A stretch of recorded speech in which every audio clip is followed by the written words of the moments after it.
자, 오늘 교사 세미나 1주차는 교사란 누구인가? 교사가 왜 필요하고, 그리고 교사는 도대체 누구인지, 육하 원칙에 따라서 저희가 이제 4주 동안 진행을 한다고 제가 말씀을 드렸었는데, 오늘은 누구, 왜? 라는 두 가지 질문을 가지고 같이 나눔 중심으로 얘기를 하면서 제가 좀 이제 포인트들을 하나씩 찝어드리고 같이 나눠보려고 합니다. 저도 저희 이야기를 좀 많이 나눌 거고요. 또 이제 교사분들도 이제 같이 의견을 내시고 같이 이제 자기 경험도 같이 얘기해 주시면은 참 좋은 세미나 나눔이 될 것 같습니다. 네, 그러면 한번 시작해 보겠습니다. 교사란 누구인가? 목차입니다. 교사의 필요성을 먼저 다뤄볼 거고요. 그 다음에 이제 교사의 정체성, 교사가 어떤 역할을 해야 되는지, 여기서 역할이라고 하는 거는 뭐 중학교 뭐 공과를 가르치고 뭐 기도해주고 뭐 이런 그 진짜 그 세부적인 역할을 말하는 게 아니라요. 교사의 그 직분 자체가 어떤 역할을 가지고 있는지 그 의미를 알아볼 거고요. 그 다음에 이제 소명 의식입니다. 소명 의식. 누가 어떤 소명을 가지고 가르쳐야 되는가? 이거에 대해서 잠깐 살펴볼 겁니다. 자, 그렇다면은, 다들 자료 같이 보고 계신가요? 자료 보시면서, 네, 말씀 나눌 텐데, 한번 제가 좀 질문을 드리고 싶어요. 교사가 왜 필요할까요? 너무 간단하면서도 어려운 질문이 될 수 있는데, 그냥, 한 분 한 분 좀 얘기를 나눠보셨으면 좋겠습니다. 교사가 왜 필요할까요? 교사가 왜 필요할까요? 우리 최윤희 집사님 한번 말씀해 줄 수 있을까요? 교사가 왜 필요할까요? 정답은 없습니다. 편하게 말씀해 주시면 돼요. 왜 필요할까요? 가르, 가르치는 자가 있어야 들을 수 있지 않을까요? 맞습니다. 또 가르치는 자가 가르쳐야 할 대상이 또 있고 가르치는 사람이 있어야 또 듣는 사람이 있기 때문에 그렇죠. 교사가 또 필요하겠죠. 또 한 번만 더 얘기를 해볼까요? 어, 박미애 지사님 혹시 말씀해 줄 수 있을까요? 교사가 왜 필요할까요? 예. 음, 네. 아이들이 그래도 아직 잘 모르고 있는데, 그래도 알려주고 좀 바른 방향으로 이끌어줄 수 있는 사람이 필요할 것 같아요. 그렇죠. 아이들이 이제 모르는 게 많고 사실 그렇죠. 배워가는 단계잖아요. 아이들이 학교에서 이제 의무 교육이라는 게 있는 것도 모르고 배워가는 과정이기 때문에 당연히 이제 교사의 위치가 필요한 거겠죠. 네, 이다현 지사님 안녕하세요. 안녕하세요. 안녕하세요. 안녕하세요. 네. 지금 막 시작했습니다. 네, 늦지 않으셨고요. 자, 교사가 왜 필요할까요? 라는 질문을 나눠보고 있었어요. 자, 교사가 왜 필요할까? 대충 이제 다들 이제 비슷한 답변을 주셨던 것 같아요. 교사가 왜 필요할까? 자, 교사는 아이들의 영적인 부모입니다. 영적인 부모. 영적인 부모이기 때문에 집에서 이제 다 집사님들도 저 빼고는 이제 네, 저 빼고는 다 이제 부모님이시잖아요. 그죠? 이제 부모가 아이들을 사랑하는 마음으로 좋은 것을 알려주고 좋은 것을 먹이고 좋은 것을 배우게 하고 뭐 세상에서뿐만 아니라 이제 교회 안에서도 당연히 좋은 것을 주고 싶은 게 부모의 마음입니다. 그렇죠? 그렇기 때문에 교회 안에서도 영적으로 좋은 것, 영적으로 좋은 것을 가르치는 사람이 있어야 이제 부모들이 우리 아이가 배울 수 있겠다. 이 좋은 것을 먹일 수 있겠다. 들을 수 있겠다. 배울 수 있겠다 생각할 수 있겠죠. 그렇기 때문에 좋은 것을 가르치는 사람은 당연히 교회 안에 필요하겠죠. 자, 또 한 가지 이제 교사가 필요한 이유가 있습니다. 교사는 집에서 부모님이 해줄 수 없는 역할을 대신 해줄 수 있기 때문입니다. 어떤 역할이냐? 자, 집에서 부모님의 말을 안 듣는 아이들, 그런 선생님이나 친구들 말을 또 지키는 애들이 있어요. 그러니까 뭐 저도 어렸을 때 생각해보면 그랬는데 꼭 집에서 안 먹는 뭐 피망, 당근 이런 거 밖에서 정말 잘 먹어요. 왜 그런지 몰라요. 좀 공감하시는 분들 있을 수 있는데 참 저도 어렸을 때 그랬던 것 같아요. 아니 집에서는 뭐 안 하던 행동을 밖에서 한다거나 집에서 뭐 안 먹는 음식을 밖에서 먹는다거나 집에서는 지키지도 않는 것들을 밖에서 또 잘 지켜요. 왜냐하면은 보는 시선이 있기 때문이야. 또 가르치는 대상이 밖에 또 있기 때문이야. 누구냐? 바로 교사예요, 교사. 아이들 스스로 집에서의 부모님과 집 밖에서의 교사를 구분을 하고 있는 거예요. 아이들 스스로 그렇게 인식을 한다는 거죠. 부모님은 부모님, 저분은 나를 가르치시는 분, 교사는 교사. 이렇게 구분을 하고 있는 거예요. 그렇기 때문에 부모가 해줄 수 없는 교사의 역할이라는 게 있다는 겁니다. 그래서 그 교사의 역할을 교사가 그 자리를 채우고 그 자리에서 이제 교육을 한다는 것이 필요한 것이겠죠. 자, 그렇다면 이어서 성경에서 말하는 교사의 역할이 무엇인지, 교사가 필요한 이유가 무엇인지 잠시 살펴보겠습니다. 자, 빈칸 채우시면서 듣고 계시죠? 네, 제가 다 뚫어놨습니다. 그냥 원본을 드리면 재미가 없기 때문에 제가 다 뚫어놨거든요. 그냥 이런 거구나 하고 그냥 들으시면서 보시면 되겠습니다.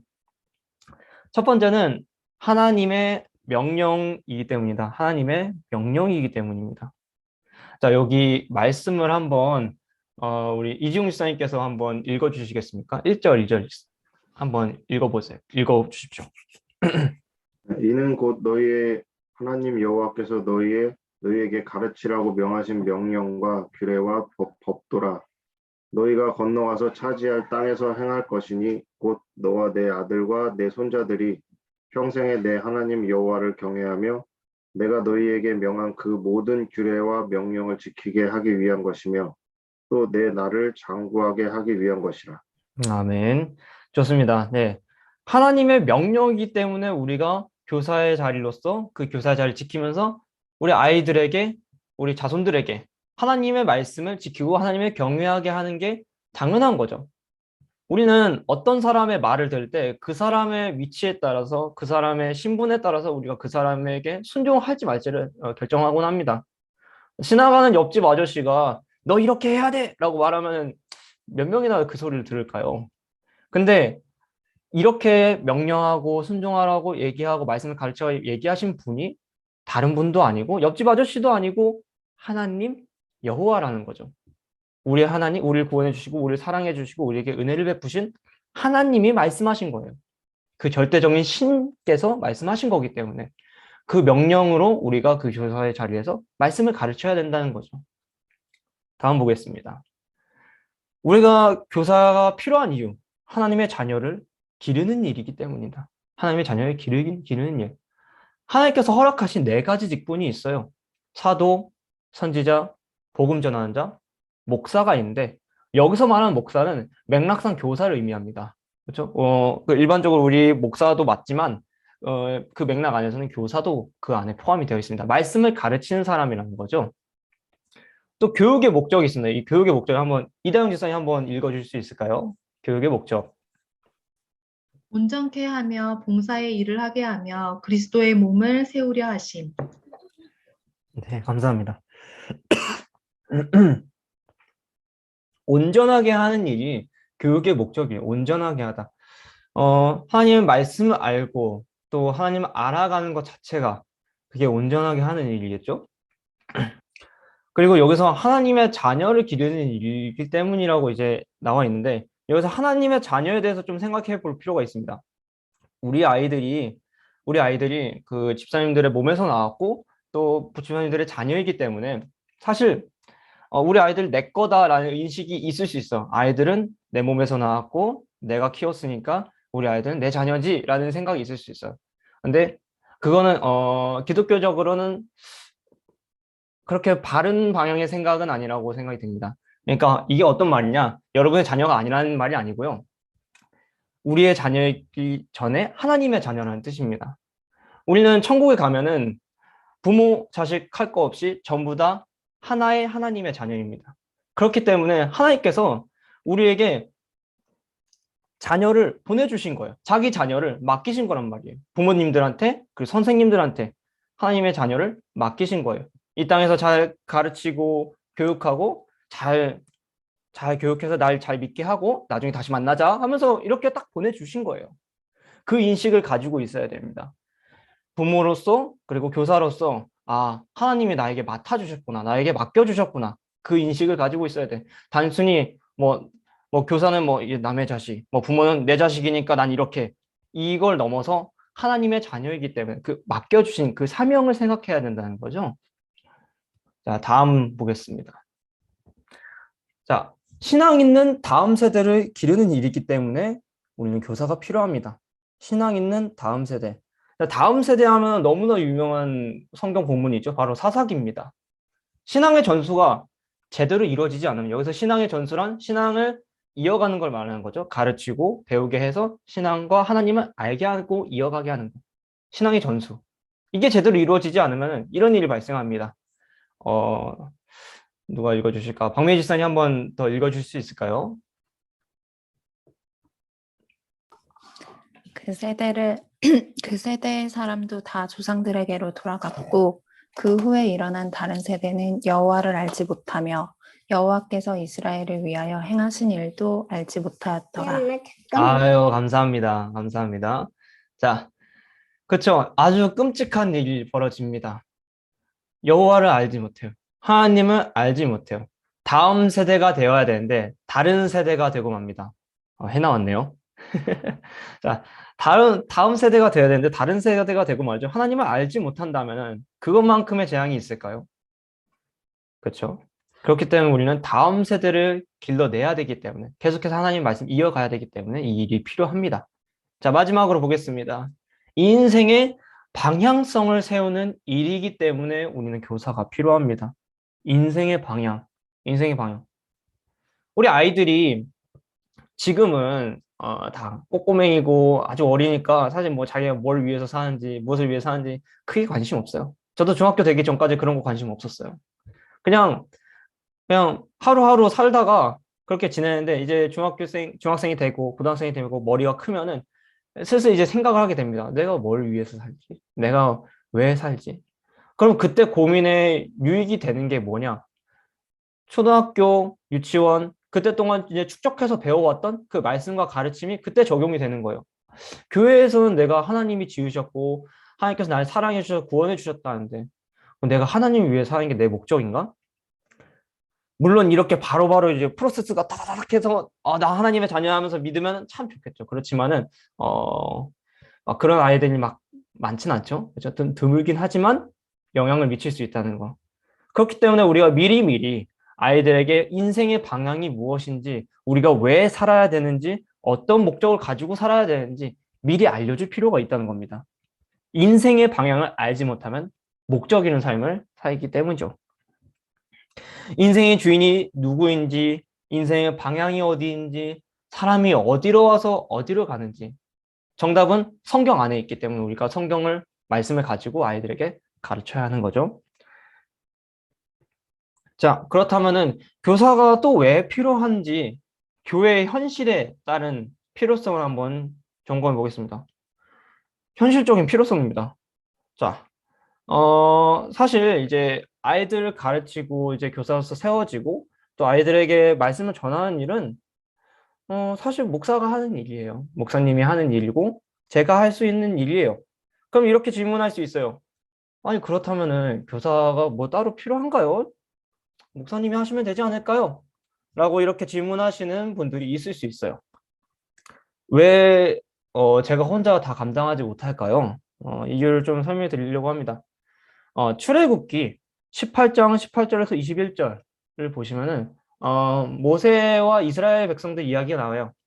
약간 이 그림을 보고 약간 어떤 장면인지 이제 생각하시는 분이 계실 수 있는데 어떤 장면이냐면은 모세가 이제 이스라엘 백성들을 출애굽시켜서 나왔어요. 근데 이제 나라도 없고 행정부도 있고 입법부도 없고 뭐 사법부도 없고 뭐 온전한 나라의 형태가 아니지 않았습니까? 그렇죠? 그렇다면 이제 백성들의 문제가 있고 송사가 있고 재판이 있고 고민이 있을 텐데 이런 것들을 처리해 줄 수 있는 사람이 누가 있었을까요? 백성들을 가르치고 인도하는 길 한 사람이 감당해서 단 한 사람이 모세가 감당했어요. 모세가. 그 몇십만 명, 몇만 명이 되는 그 이스라엘 백성들을 혼자서 다 감당했단 말입니다. 그래서 모세의 장인인 이드로가 찾아왔을 때 이 광경을 보고 굉장히 놀라게 되죠. 아니, 모세야, 왜 분업을 하지 않고, 왜 사람들을 세우지 않고 너 혼자 다 감당하고 있냐. 이건 정말 비효율적인 일이다. 그렇게 권면을 하죠. 그렇기 때문에 모세가 그 다음에 이도로의 장인의 말을 듣고 사람을 세우고 분업을 시켜서 선택과 집중을 하게 됩니다. 그렇죠? 사람을 세우고 일을 분업하는 일이 필요하고 가르치는 일에도 선택과 집중이 필요한 거죠. 제가 이제 아이들을 다 가르치면 참 좋겠지만 제가 하면 이제 원투원으로 이렇게 할 수 있는 그런 환경이 되지가 않고 또 그렇지 못하기 때문에 그렇죠? 저는 이제 교사분들을 가르치고 세우고 또 그렇게 잘 세워지고 훈련된 교사가 아이들을 바르게 가르치고 인도하는 것이 이상적인 교육 시스템이라고 말할 수 있죠. 네, 여기 빈칸 좀 보시면은 세우는 일은 사람을 세운 일은 분업해야 됐고 가르치는 일에는 선택과 집중이 필요합니다라고 이제 채우시면 되겠습니다. 그렇죠? 제가 이제 교사분들을 세우고 교사들은 또 아이들을 세우는 가장 이상적인 교육 시스템이라고 볼 수 있죠. 또 우리 교회 상황을 좀 볼까요? 우리 교회 상황을 좀 봅시다. 우리 교회 아이들인데요. 다 담진 못했지만 네. 부서마다 아이들이 적지 않은 편이죠. 그죠? 이제 다른 교회를 이제 다녀보시진 않았으니까, 집사님들 다니시진 않으니까, 제가 이제 다른 동료 사역자들과 이제 전사님들 얘기를 들어보면은, 이 정도 규모의, 그러니까 이 전체 100명도 안 되는 저희 우리 동네 교회 규모에 비해서 주일학교는 굉장히 잘 활성화되어 있는 편이라고 말할 수 있어요. 보통 이 정도 규모면은 주일학교가 거의 없거나 있으나 마나한 형태로 유지되는 경향이 큽니다. 100명 이하의 교회면은. 그쵸? 근데 우리 교회 같은 경우에는 가정 단위로 이루어져 있기 때문에 아이들이 굉장히 많은 편이에요. 잘 활성화가 되어 있죠. 그렇기 때문에 이 아이들을 정말 체계적으로 관리를 해주고 교육을 해주고 이런 시스템이 필요한데 여건이 여러 가지가 쉽지가 않죠.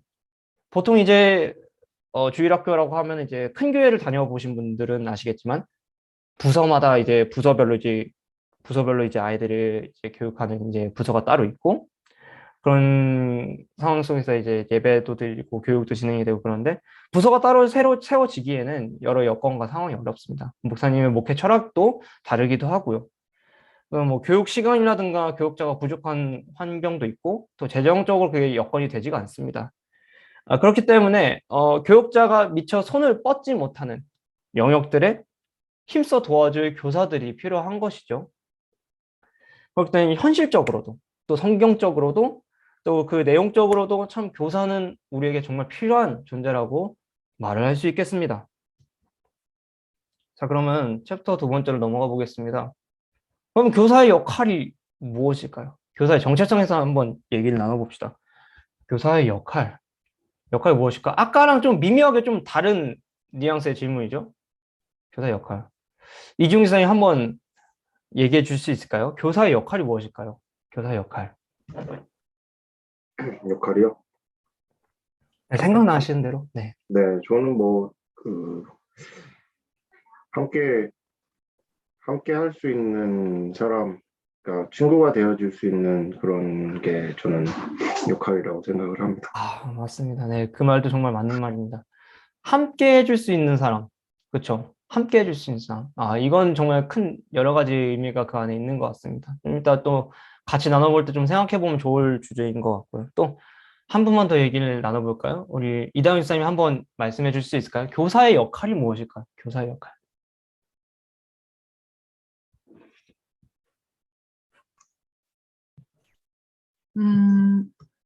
주일학교에서의 교사의 역할은 일단 하나님 말씀을 전하는 것도 있지만 아이들의 고민을 들어주고 같이 소통할 수 있는 사람이요? 맞습니다. 그렇죠. 같이 소통은 그렇죠. 보통 이제 교사라고 하면은 이제 가르치고 아이들에게 뭔가를 주입시키고 아이들에게 뭔가 배우게 하는 그런 역할을 이제 얘기할 때가 많은데 교사는 그런 역할만 감당하는 것이 아니죠. 아이들과 마음을 나누고 이야기를 나누고 대화하고 소통하는 존재로서 또 교사가 필요할 수 있는 거죠. 네, 나눠주셔서 감사합니다. 네, 이렇게 잠시 교사의 역할에 대해서 저희 생각을 나눠봤는데요. 어, 다 맞는 얘기를 하셨고, 이제 저는 이제 제가 준비한 이제 좀 얘기를 해보려고 합니다. 자, 교사는 다음 세대의 영혼을 맡은다라고 할 수 있습니다. 좀 말이 많이 부담스럽고 무거울 수 있지만, 그렇죠? 영혼을 맡은 자입니다. 영혼을 맡은 자.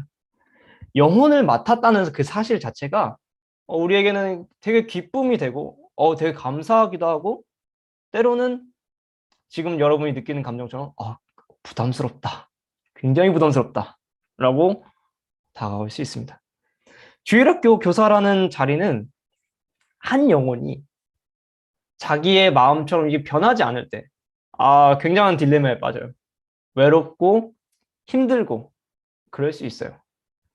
근데 사실 이 영혼이 자기 마음처럼 변하지 않고 뭐 말도 안 듣고 사실 저도 이런 느낌을 많이 받을 때가 있었습니다. 교사로 이제 전에 교회에서 교사로 헌신했을 때도 우리 동에게 처음에 왔을 때에도 그런 마음이 있었어요. 빨리빨리 아이들 좀 변하고 아이들 좀 하나님 믿고 그랬으면 좋겠다. 근데 이게 제가 생각했을 때 기도를 해보니 저의 욕심이었던 것 같더라고요. 제가 하려고 하니까 제 힘으로 뭔가 열심히 쏟았는데 안 되니까 화가 나고 안 되니까 짜증나고 변하지 않으니까 제가 불만을 표하더라고요. 그렇죠. 사실 이제 저희는 그 자리에서 최선을 다하는 게 맞습니다. 믿음은 우리가 주는 게 아니라 하나님이 주시는 거기 때문에 우리는 우리의 자리에서 최선을 다해 교사로서 가르치고 배우게 하고 함께 하는 게 역할인 거고 변하게 하는 건 하나님의 영역인 거죠. 그렇기 때문에 우리는 기다려야 됩니다. 물론 그 기간이 외롭고 딜레마고 좀 힘들 수는 있어요.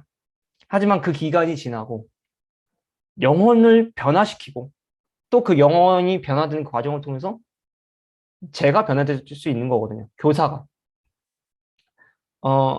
어떤 목사님의 영상과 간증을 한번 본 적이 있습니다. 주일학교 교사로서 그 목사님이 섬기셨었는데 그런 말씀 하시더라고요. 정말 안 변하는 애가 있었다. 중고등학교 청년들 중에서 정말 가르치고 얘기하고 그러는데 진짜 말씀도 더럽게 안 듣고 정말 변하지 않는다는 거예요. 변하지. 근데 그 아이는 끝끝내 이제 그 교사로 있는 동안 변하지 않았지만 그 과정을 통해서 교사인 자기 자신이 변했다고 간증을 하시는 겁니다. 그렇기 때문에 영혼을 변화시키는 과정은 아이들뿐만 아니라 그 영혼 안에 내가 포함될 수 있는 겁니다. 그렇죠? 영혼을 변화시키고 또 나를 변화시키는 그런 일련의 경험과 과정을 통해서 정말 그 어떤 것과도 바꿀 수 없는 보람을 느낄 수 있는 거죠. 그렇죠? 그렇다면은 구체적으로 우리가 영혼을 맡았다는 게 무엇일까요? 영혼. 영혼을 맡았다는 말이 무엇일까요? 굉장히 거창한 말일 수 있어요. 굉장히 부담스러운 말일 수 있어요. 하지만 영혼을 맡았다는 것은 의외로 말로는 굉장히 간단합니다. 간단해요. 아이들 향한 사랑과 관심을 가지는 거예요. 사랑과 관심. 어떻게 하면 아이들에게 사랑과 관심을 표하면서 실제적으로 좀 아이들과 소통하고 교육하고 그렇게 할 수 있을까요? 먼저는 아이들과 함께 신앙의 추억을 쌓아주는 교육자가 되는 겁니다. 이 파트에서는 제 이야기를 좀 많이 해드릴 건데요. 신앙의 추억을 쌓아주는 교육자. 저는 초등부 때, 그러니까 지금 이제 뭐 주한이, 연호, 또 할인이 그 나이 때일 때 초등부를 다녔었는데 그때 제가 막 그렇게 막 성실하거나 뭐 매주 지금 아이들 나오는 것처럼 뭐 출석을 정말 잘했다거나 그렇지 않았어요. 그냥 장난 많이 치고 뭐 제 얼굴 보시면 알겠지만 아이들과 노는 것도 보시면 알겠지만 저는 엄청난 장난꾸러기였기 때문에 그냥 막 다녔단 말이에요, 초등부를.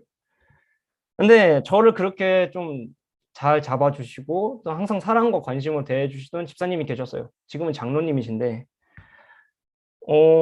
그냥 그분이 저에게 어떤 걸 해주셨고 뭐 구체적으로 이런 가르침을 주셨고 뭐 어떤 말을 해주셨고 이런 건 기억이 하나도 안 나요. 어렸을 때이기 때문에 기억 하나도 안 나요.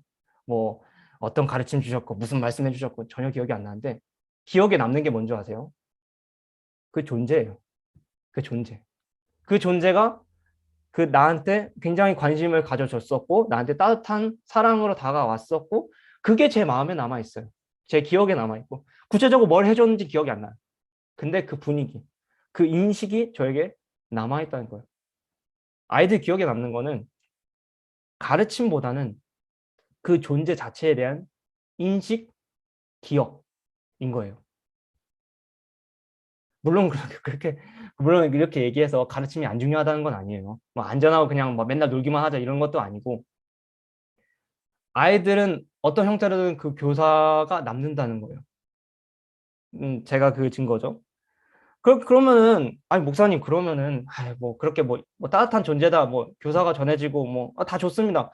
근데 교사가 세워져 있고, 교사가 가르치는 이유는 교사 자신을 전하기 위함이 아니라 하나님을 전하고, 복음을 전하고, 말씀을 전하고, 예수님 전하고, 이게 목적 아닙니까? 교사가 남아서 뭐 합니까? 라고 생각하실 수 있어요. 그거에 관련된 얘기를 좀 해주려고 해요. 왜 교사가 필요한지, 그런 의미에서의. 여기 보시면 제가 이제 두 번째, 아이들의 위기와 어려움 가운데 힘이 되어주는 조력자가 되어주는 게 필요하다고 제가 적어놨어요. 아이들의 위기와 어려움 가운데 힘이 되어주는 조력자. 조력자라 굉장히 말이 어렵죠. 제가 이제 그렇게 이제 초등부 때, 초등학생 때 그렇게 교회를 다니고 중학생이 되었어요. 중학생 부모님을 둔 아이들은 없는데, 뭐 물론 이제 곧 중학생이 될 친구가 있겠죠. 교회 안 나갔어요, 저는. 중학교 딱 되고 머리 딱 크자마자 아침에 늦잠이 너무 달콤하더라고요. 그래서 전 중학교 때 교회를 잘 안 나갔습니다. 2달에 한 번? 그동안 뭘 했냐? 아침에 이제 부모님이 이제 이불을 막 3번 뺐으면 4번 가져오고, 그렇게 해서 부모님이 교회 가시면은 일어나서, 그때 당시에 이제 주일 아침에, 물론 열심히 교회 다니셔서 모르시겠지만 주일 아침에 무슨 프로그램 했냐? 서프라이즈랑 동물농장 했어요. 그거 열심히 봤어요. 그 열심히 보고 그렇게 살았는데, 중학교 2학년이 되니까 좀 질이 나쁜 아이들이 이제 좀 학교에 좀 있었어요. 근데 그때 제가 한번 이제 왕따를 당했어가지고 굉장히 좀 힘든 학교 시절을 그 한 학기 동안 보냈습니다. 어떻게 해야 될지 몰랐고, 그런 것도 처음이고 좀 많이 힘든 기간이었는데, 어, 아이들에게 있어서 가장 중요한 집단이 딱 2개라고 볼 수 있어요. 뭔지 아실까요? 내부적으로는 가정이에요. 가정이 중요하고요. 외부적으로는 학교, 친구 집단이에요. 이 2개가 가장 중요해요. 근데 저는 청소년기 시절에 이 2가지 집단에서의 위로를 받지 못했어요. 저는 이제 학교에서는 이제 왕따를 당했는데, 그러면 이제 제가 이제 힘든 일 있고 학교에서 이런 일이 있었다 하면 이제 보통 이제 아이들은 이제 부모님께 얘기를 하거나 그렇게 해야 되는데, 이제 저희 부모님은 사실 그렇게 관계가 좋지 못했어요. 그래서 매일 싸우시고 매일 힘드시고, 지금은 이혼을 하셨는데 굉장히, 저는 이제 그래서 청소년기 때 위로를 받을 만한 그 곳이 없었어요. 음, 그래가지고 저는 이제 막 사춘기가 사실 거의 없었죠. 왜냐하면 투정 부릴 곳이 없었으니까. 그런 위기와 어려움이 있었을 때 제가 딱 생각한 게 뭐냐면요. 한쪽으로는 이제 극단적인 생각과, 한쪽으로는 나를 되게 따뜻하게 받아주고, 나를 좀 인도해주고, 나를 좀 도와줄 만한 집단이 누가 있을까 생각을 했을 때 교회가 생각이 나더라고요. 교회가 옛날에 어렸을 때 되게 나를 따뜻하게 맞아줬고, 나에게 정말 그 사랑과 관심을 줬던 그 선생님과 친구들이 생각이 나더라고요. 그래서 교회를 또 오랜만에 갔어요. 오랜만에 가니까 이제 뭐 아시는 분도 있을 수 있는데, 뭐 제자반이라는 게 있어요. 아이들 대상으로 하는 제자반이라는 그 말씀 공부반이 있는데, 그런 걸 모집을 하고 있는 거예요. 그래서 어딘가에 소속되어서 뭔가 좀 내 얘기를 나누고 싶은 그런 마음이 있었기 때문에 제자반에 들어갔어요. 근데 이제 거기 있는 전도사님하고 이제 친구들이 너무 저를 잘해 주시는 거예요. 너무. 내가 이렇게 사랑을 받아도 되나? 내가 이렇게 사랑받아도 되는 존재가 맞나? 이 생각을 많이 했어요. 사실 그때 그래서 말씀 공부반이긴 했는데, 솔직히 그때 뭐 하나님을 믿고 복음을 알고 그건 아니었어요.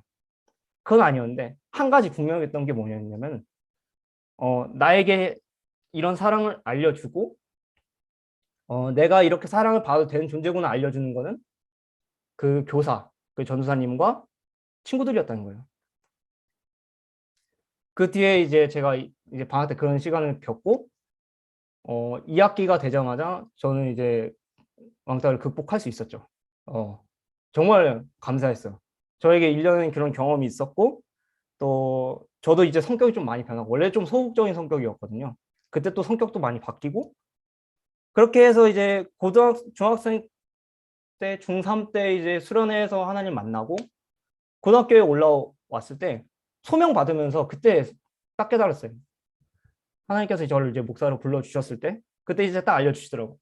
그런 일련의 과정들이 그런 일련의 시간들이 나에게 뭐 어려움도 있었고 힘든 일도 있었고 나에게 여러 가지 일들이 있었지만 그 과정을 통해서 하나님이 사람들을 통해서 나를 불러주셨구나. 그 사람들을 통해서 그 과정들을 통해서 날 여기까지 이끌어 주셨구나. 그때 알겠더라고요. 그때. 그러니까 결국 아이들에게 그런 복음이 전해지고 그런 말씀이 전해지고 그런 과정들 전에 이 서순이 다룰 수 있다는 거예요. 먼저 이제 교사라는 그 존재가 그 사랑이 전해지고 또 그 다음에야 그 너머에 보이는 하나님을 만나게 되는 거예요. 교사를 통해서. 교사에 넘어 있는 하나님을 보게 되는 거예요. 사실 교사분들하고 전도사님하고 목사님들이 제가 그렇게 큰 어려움을 가졌을 때 가정에서든 학교에서든 그 어려움이 있었잖아요. 실제적으로 도와주신 분은 없었어요. 왜냐면 제가 말을 안 했으니까. 그렇죠. 어떻게 말을 합니까? 그런 일들을. 가정적인 일들을. 그렇죠. 해줄 수 있는 부분도 없고 선생님들이. 그렇죠. 근데 그때 교사분들, 목사님들, 전도사님들이 하셨던 역할이 뭐냐? 그 자리를 지키는 거였어요. 그 자리. 어떤 자리냐? 교사의 자리, 목사의 자리로서 아이들에게 사랑과 관심을 주고 계속 끊임없이 그 사랑과 관심을 알려주는 일. 그냥 그 자리를 지키는 것만으로도 아이들에게는 내가 언제든지 돌아갈 수 있는 고향이 있구나. 내가 언제든지 내 마음을 맡기고 돌아갈 수 있는 고향이 있구나. 교사들은 그 고향을 만드는 거예요. 교사와 목사는 그 고향을 만드는 거예요. 교회 안에 그 사랑의 고향을 만들고 아이들이 언제든지 찾아올 수 있게끔 만드는 거예요. 그게 중요한 일이라고 저는 생각이 듭니다. 그래서 결국은 제가 이제 목사가 되는 결정적인 계기가 뭐였냐면 내가 받은 사랑이 있기 때문에 내가 전해받은 사랑이 있었기 때문에 이 사랑을 내가 전해줘야겠다. 그 사랑을 내가 전하는 사람이 돼야겠다 싶어서 지금 이렇게 사역을 하게 되는 거죠. 이런 마음이 여러분들에도 있기를 소망합니다. 자, 계속 이야기를 나눠볼게요. 혹시 그 집사님들 중에서 혹시 주일학교를 다니셨거나 아니면 주일학교에서 하나님 만나셨거나 그런 분들이 있을까? 한번 손 한번 들어볼까요? 주일학교를 다니신 경험이 있으실까요? 혹시? 주일학교, 이다현 집사님, 최민 집사님, 다 있으시네요. 혹시 주일학교에서 좀 뭐 하나님과의 만남이 있으셨던 분이 계실까요? 주일학교? 여기서 주일학교는 뭐 중고등부까지를 이야기합니다. 그렇죠. 이제 어른이 돼서 그죠. 그렇지만은 이 주일학교 때 이 과정들이 쌓여서 그나마 이제 돌아올 고향이 있었다는 게 포인트인 것 같습니다. 다들 그렇게 생각하시죠? 그렇죠. 주일학교 때 경험이 없었다면은 사실 하나님 믿는 그 과정 가운데 큰 부분이 부족했을 거예요. 이 주일학교 하나님 만난 경험 패스하겠습니다. 네, 또 길어질 수 있기 때문에 또 안 계신 분들이 있는 것 같고. 그럼 마지막 챕터입니다. 어떤 사람이 교사가 되어야 할까요? 교사는 또 어떤 사람이어야 할까요? 교사가 어떤 사람이 되어야 될까요? 우리 최윤희 지사님 한번 말씀해 주실 수 있을까요? 어떤 사람이 교사가 되어야 할까요? 자꾸 비슷하면서도 오묘하게 다른 질문이 계속 왔다 갔다 하고 있는데 어떤 사람이 교사가 되어 있을까요? 최윤희 지사님.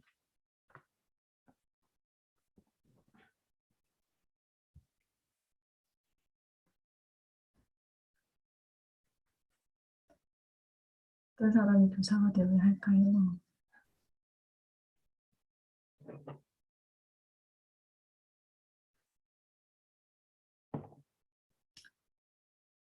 되게 쉬운 질문 같은데 그쵸. 딱 어렵죠. 뭐라고 네네. 뭐라고 답하기가 네. 그 지금까지 사실 한 걸로 네. 네. 뭐 이런 질문들은 답을 찾기 위해서 제가 넣은 질문들이 아니고 생각하는 겁니다. 생각하는 거. 저한이 안녕. 자, 생각하는 겁니다. 이 질문을 계속 되뇌이는 거죠. 교사가 어떤 사람이어야 되지? 어떤 사람이어야 될까? 자, 다른 분도 한번 얘기를 해볼까요? 이지용 집사님 한번 말씀해 줄 수 있을까요?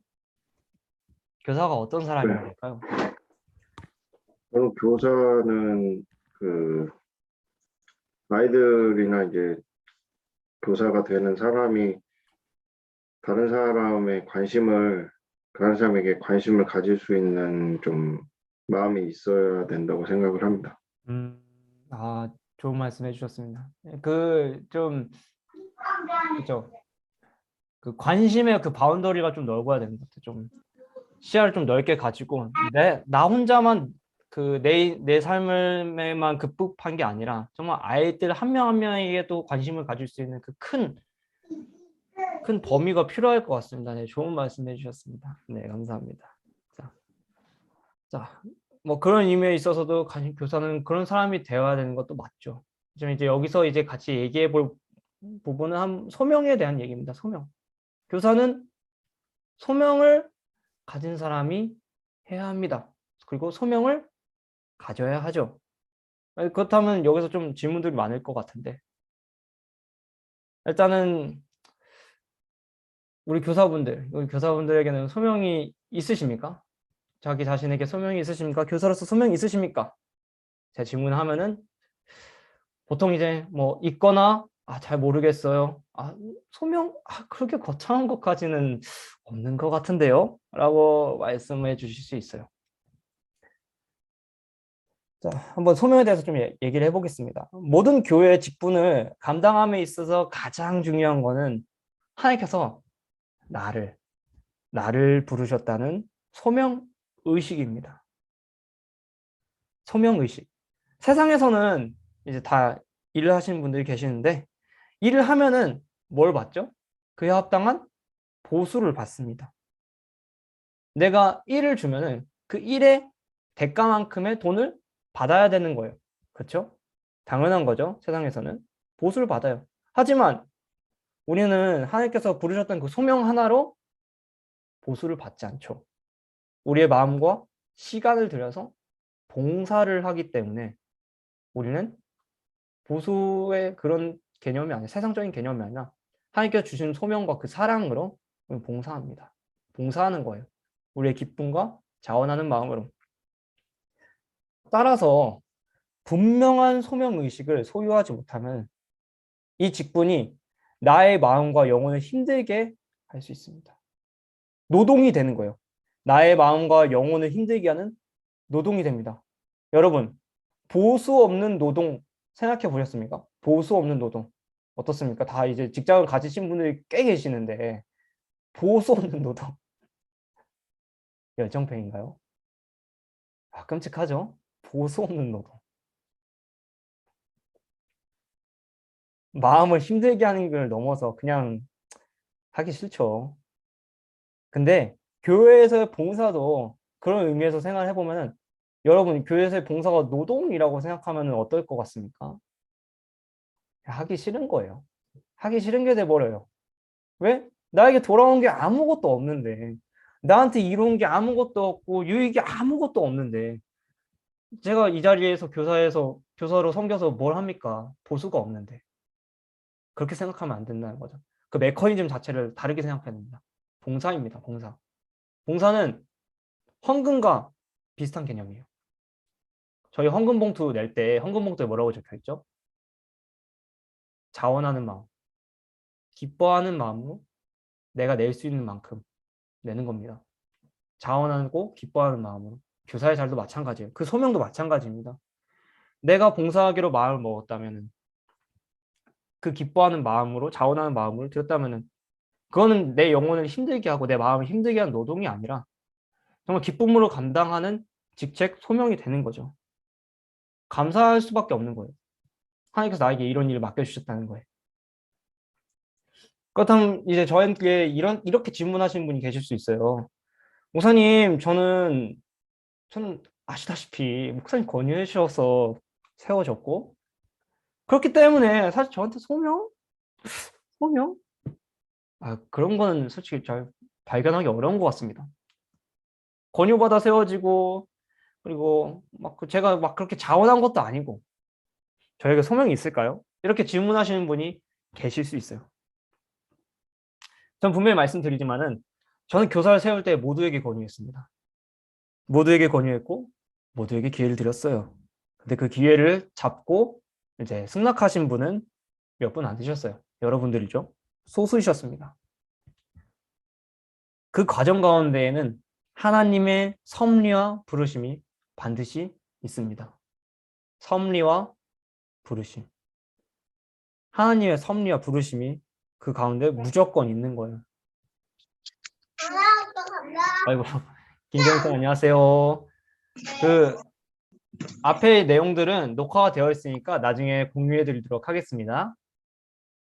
네. 네. 자, 교사가 부족하고 필요한 가운데 이렇게 질문하신 분들이 많았어요. 나라도 괜찮을까요? 저라도 괜찮을까요? 나라도 괜찮을까? 목사님, 저 많이 부족해요. 목사님, 저 사실 교사 좀 많이 부담스러운 것 같아요. 저 할 일도 많고요. 근데 굳이 따지자면 제가 해도 괜찮을까 이 생각이 좀 많은 것 같아요. 이런 질문 해주신 분들 많았어요. 근데 저는 이렇게 말씀드리고 싶어요. 저희 교회 같이, 지금 우리 교회 같이 교사가 부족하고 또 필요한 과정 가운데 정말 나라도 괜찮을까라는 마음이 생길 때, 그때가 바로 하나님이 소명으로 부르시고 있는 순간이라고 저는 믿고 싶습니다. 아니, 그렇다고 생각됩니다. 그때가 바로 소명입니다. 내가 정말 필요한 상황 가운데 목사님께서 나에게 권유를 해주셨는데 나라도 괜찮을까? 내가 해도 괜찮을까? 생각이 들면은 하나님이 소명으로 부르시고 계십니다. 부르시고 계신 겁니다. 교사로서 부르시고 계시는 거예요. 그래서 우리가 이 소명을 생각할 때에는 이게 가장 중요해요. 내가 교사가 된 게 아니라 하나님이 여러분을 교사로 불러주셨다는 거예요. 내가 교사가 된 게 아니에요. 내가 권유받아서 내 자의적으로, 내 의지로, 내가 하고 싶어서, 아니면 내가 또 맡겨져서 내가 하는 게 아니라 하나님이 세워주셨다는 거예요. 하나님이 불러주셨다는 거예요. 그게 소명의식이에요. 하나님이 나를 부르셨다는 거. 그럼 또 이에서 나오는 질문이 있어요. 목사님, 알겠어요. 저 교사를 섬길게요. 뭐 소명의식? 그렇게 생각해보도 노력할게요. 근데요, 저 진짜 부족한 게 많아요. 성경 지식도 별로 없고요. 신앙적으로 영적으로도 부족한 게 많고요. 그냥 부족한 게 너무 많아요. 어떻게 해야 돼요? 자, 제가 이제 설명할 거는 이제 교사에게 가장 필요한 두 가지입니다. 소명에 관련해서 교사에게 가장 필요한 두 가지를 설명해 드릴 거예요. 첫 번째는 구원에 대한 확신입니다. 구원에 대한 확신. 그리스도를 인격적으로 만난 경험이 있고 그분에 대한 사랑과 은혜가 있다면 그 인식이 있고 그런 경험이, 그 은혜의 경험이 있으면은 이미 교사로서 넉넉히 감당할 충분한 자질이 있습니다. 그 인식만 있다면 넉넉히 감당할 수 있는 거죠. 받은 사랑이 있고 나눠줄 수 있는 그 마음이 있다면. 그렇죠? 둘째, 영혼을 사랑하는 마음입니다. 영혼을 사랑하는 마음. 주일학교 교사는 단순히 성경 지식이나 기술로 감당하는 일이 아닙니다. 이 두 가지만 가지고서 오히려 감당하려고 하면은 삐걱거리고 문제가 반드시 생겨요. 그게 다가 아니에요. 물론 말씀을 알고 노련한 경험이 있고 그런 뭐 교육적으로 기술적인 막 테크닉이 있다면 뭐 당연히 좋겠죠. 없는 것보다 훨씬 좋죠. 그치만 그게 필수가 아니라는 겁니다. 필수가 아니에요. 필수는 영혼을 사랑하는 마음입니다. 이제 아까 이지훈 선생님께서 말씀해 주셨지, 관심의 바운더리를 넓혀야 된다고. 아이들에게 관심을 줄 수 있는 그 자격이 돼야 된다고 말씀해 주셨는데 영혼을 사랑하는 마음이 그것이에요. 아이들에게 내 마음을 줄 수 있고 그 영혼을 사랑하는 마음으로 가르치고 마음으로 품는 것. 이거를 가지게 되면은 이 마음, 이 영혼을 사랑하는 마음을 가지게 되면은 지식, 말씀, 뭐 성경, 경험, 테크닉 이런 것들은 자연스럽게 따라오게 되어 있어요. 그 마음이 있다면 따라오게 되어 있어요. 그리고 하나님께서 채워주시게 되어 있어요. 이 마음이 가장 중요한 거예요. 구원에 대한 확신과 영혼을 사랑하는 마음, 이 두 가지가 가장 중요한 겁니다. 다른 것들은 부차적인 것들이에요. 따라옵니다. 하나님께서 채워주세요. 저도 이제 목사로서 지금 이 자리에 세워져 있고, 사실 진짜 어린 나이죠. 전 되게 어린 나이에 목사가 됐는데, 항상 생각해요. 많이 부족하다. 진짜 내가 뭐라고 여기서 이러고 있을까? 내가 뭐라고 이 자리를 세워주셨고 맡겨주셨을까? 그 생각 맨날 합니다. 근데 맨날 할 때마다 생각이 드는 거는 하나님께서 항상 하시는, 저에게 주시는 말씀은 너가 하는 게 아니라 내가 하는 거다. 너한테 목사의 직분을 자리를 맡긴 것도 나고 그 자리를 세워준 것도 나고 내가 다 계획한 게 있기 때문에 준비된 게 있기 때문에 책임질 그런 능력이 있기 때문에 내가 너를 그 자리를 세워준 거다. 그 마음 항상 주세요. 여러분들도 마찬가지예요. 교사 부족하고 소명 잘 모르겠고 솔직히 그냥 뭐 어떻게 하다가 교사를 세워줬는데 아무것도 모르겠고 뭐 그런 마음이 있을 수 있어요. 하나님이 세워주셨고 하나님이 준비시켜 주십니다. 하나님이 성장시켜 주세요. 이거는 그냥 막무가내로 제가 그냥 무책임하게 떠넘기는 말이 아니에요. 그냥 하나님한테 하나님 알아서 해주실 거예요. 이렇게 하는 말이 아니에요. 실제로 그렇습니다. 실제로 그렇습니다. 여러분을 성숙시키시고 성장시키시고 교사로서 훈련시키시고 준비시키는 건 여러분 자신이 아니라 하나님이세요. 그거에 대한 믿음을 가지셨으면 좋겠습니다.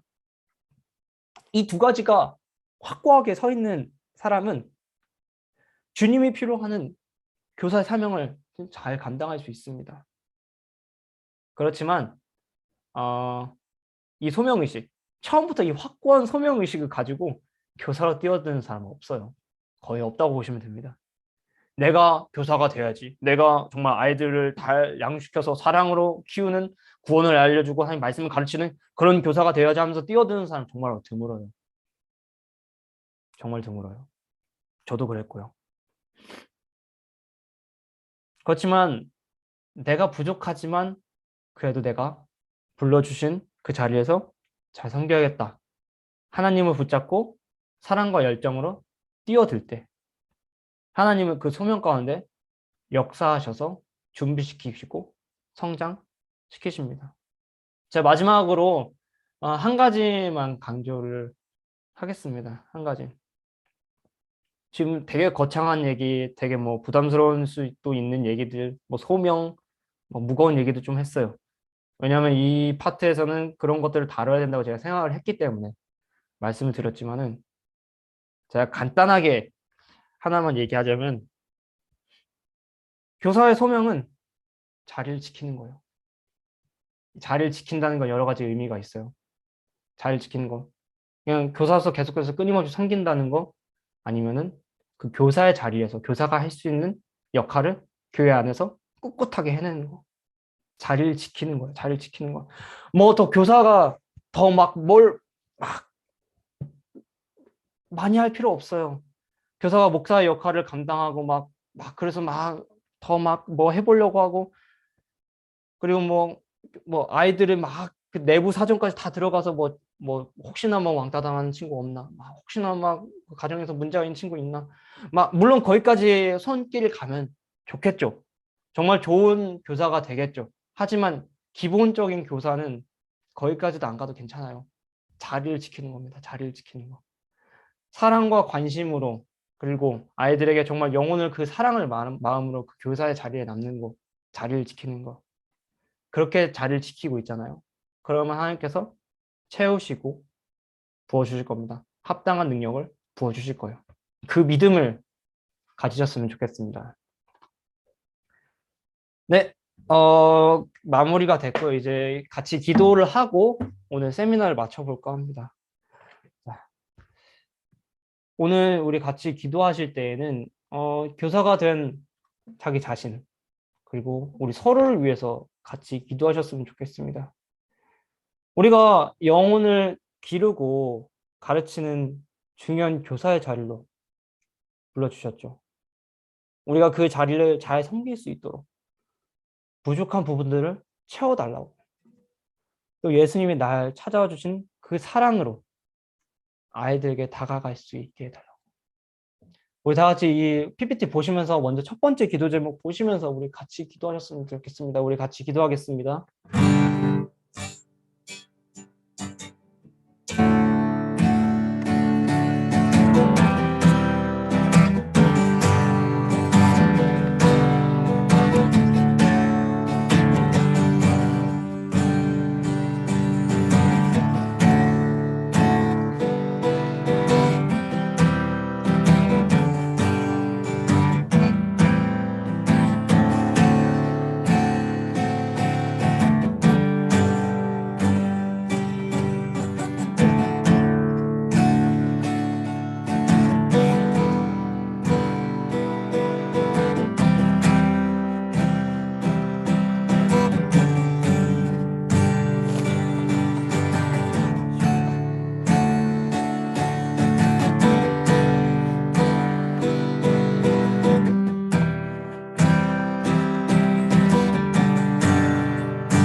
우리 두 번째 기도하실 때 남은 교사 세미나 과정을 통해 또 잘 훈련되고 또 앞으로 교사로 또 섬기는 가운데 주님이 주시는 은혜와 능력으로 성장할 수 있도록, 또 그렇게 성장해서 내가 받은 사랑, 우리가 받은 은혜 아이들에게 정말 잘 전하면서 아이들에게 그 어떤 것과도 밝힐 수 없는 그 사랑 잘 전할 수 있게 해달라고 우리 교사 자신과 서로를 위해서 한 번 더 기도하며 나아갔으면 좋겠습니다. 우리 같이 기도하시겠습니다.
제가 기도하고 오늘 모임을 마치도록 하겠습니다. 하나님, 우리를 이제 이 자리 가운데 불러주시고 또 교사로서 이제 왜 세워줘야 되고, 누가 섬겨야 되고, 누가 가르쳐야 되고, 누가 어떻게 교사가 세워져야 되는지에 대해서 우리가 같이 좀 살펴보았습니다. 주님, 이 교사의 자리가 주님 마냥 그냥 교회, 그냥 주일학교 그냥 직책의 일부, 그냥 뭐 하나의 그냥 뭐 업무 이렇게만 받아들여지는 것이 아니라 정말 우리가 아이들을 마음으로 품고 사랑과 관심으로 다가가고 우리가 받은 그 은혜와 사랑을 잘 나누게 하는 그런 교사가 되길 바라고 또 소망합니다. 하나님, 이렇게 참 우리의 마음이 어려워지는 이 교사의 자리를 우리에게 맡겨주셨는데 그 교사 잘 감당하기엔 저에게 너무 부족한 것들이 많습니다. 말씀도 잘 모르겠고 설명도 잘 헷갈릴 때가 많고 영적으로 스스로 훈련되지 않은 부분이 너무 많은데 어떻게 될지 모르는 부분들이 많습니다. 주님 책임져 주셔서 우리에게 소명을 주시고 준비시켜 주신 분이 주님이십니다. 주님께서 우리 가운데 함께해 주셔서 정말 그 교사에서의 소명과 사명을 잘 감당하면서 아이들에게 귀한 은혜, 귀한 말씀, 귀한 그 사랑 전하면서 살 수 있게 주님 도와주시옵소서. 앞으로의 4주간의 또 교사 훈련 세미나 있습니다. 3주 남았습니다. 주님 그 3주간 훈련 과정을 통해서 준비하는 저에게 또 지혜와 명철을 주시고 또 같이 참여하는 모든 분들에게 그 열정과 뜨거움과 사랑을 끝까지 허락하여 주시옵소서. 감사합니다. 예수님의 이름으로 기도합니다. 아멘. 감사합니다. 감사합니다. 네, 오늘 교사 훈련 세미나는 여기까지 하고 마치도록 하겠습니다. 혹시 질문 있으신 분 있으실까요? 질문 있으신 분 계신가요? 네, 뭐 질문 있으시면은 언제든지 카톡방으로 이제 공유해 주시고 이제 말씀해 주시면은 제가 답변해 드리도록 하겠습니다. 네, 오늘 이렇게 녹화된 영상은 또 카페를 통해서 이제 공지가 다시 나갈 겁니다. 그래서 혹시나 다시 좀 돌려보고 싶으신 부분이 있으시거나 아직 못 들으신 파트가 있다면 그때 확인해 주시면 될 것 같습니다. 네, 고생하셨습니다. 네. 감사합니다. 수고하셨습니다. 예. 반갑습니다. 네.